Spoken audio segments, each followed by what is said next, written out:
My video cut short because I had not enough space on the phone.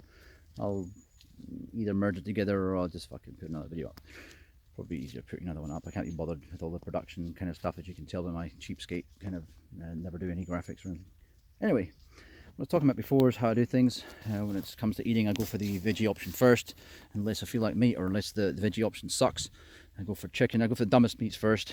And as I say, people who feel that some of these animals don't have feelings, and they've never actually been around farm animals and actually seen how certain animals behave, as annoying as I said before that sheep can be, and the fact that they seem to be like lemmings sometimes and don't value their own lives, although that's a myth about lemmings, by the way, jumping off cliffs.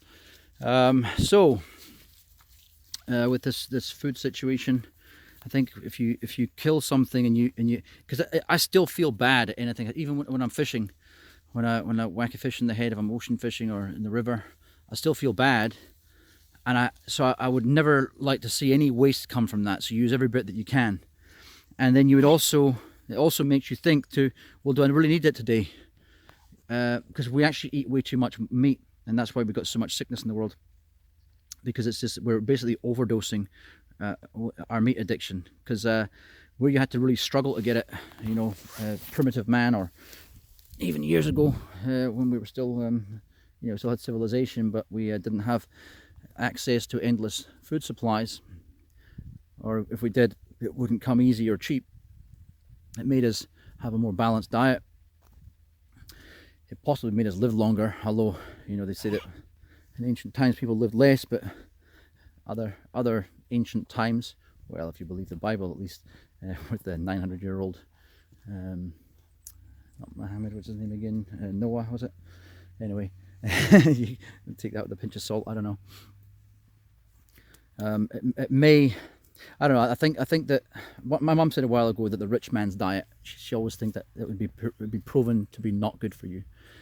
And what we have seen in this day and age, at least, is that with modern living, the things that are good for you, if you couple that with the old style of living, the things that were good for you. For example, people that have a totally raw diet seem to have extremely strong immune systems and very hardy folk. So I would definitely say there's good and bad to be had from old style living, good and bad from new. Take the both, merge it together, make some kind of hybrid thing that benefits you.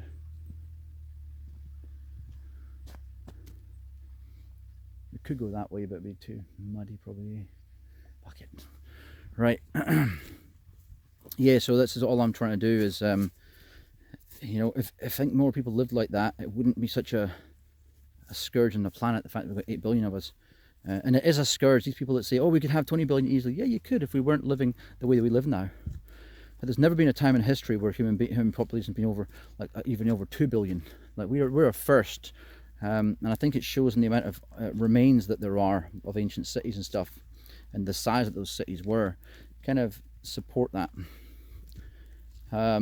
So we're not just entering new grounds with the amount of population that we have, but also the amount of destruction of other populations and the removal of the biodiversity and everything else, and the flora, fauna.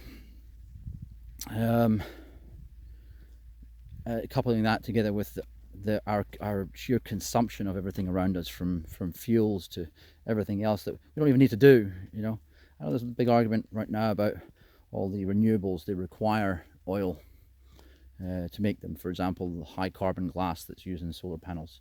Well, I don't know about you, but I've seen a lot of solar panels that are 300 milliwatts, just as high as the other ones, and they're foldable. That's not glass. That's not high carbon glass. So I think those arguments are actually bullshit. I also think the arguments about the lithium usage is bullshit too, given the fact that a lot of new batteries don't even use lithium. So there's lots of different styles of batteries coming out. All it takes is more technology.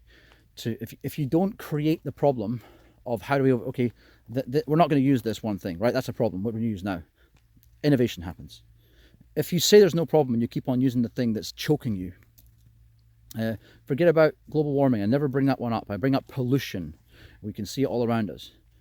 So you can't deny that, so we need to outlaw certain things. When someone is pumping out just filthy fumes in their car, they get pulled over and fined, don't they? The same kind of thing needs to happen. We need to stop saying these things aren't an issue just because some company's making billions of dollars out of it. It is an issue. Let's find a solution. If that solution's also fucking the planet up, we'll find another solution. Keep going until we find something that doesn't fuck things up. We know that energy comes here for free. We know that the sun hits the earth. It's free. We know geothermal, if you dig a hole deep enough, you're going to get to a few 100 degrees. Hey, I think he's getting tired now. We've got to stop. He just fell over. That's the kind of thing that happens. You've got to be patient with him. Wee man. He's heavy as fuck still. He still weighs 17. I've got his weight down a little bit so he's easier to carry, you know. And also so he's got less weight to carry. Well, I'll leave it there. Look at all those chickens over there and ducks and enjoying themselves in the field. Just go really slowly so that he catches up. Yeah, I'm going to leave it there. Only 5 minutes. Just I cut off that other video a little bit short and it's annoying. So maybe I'll join this together. Alright, cheers, bye.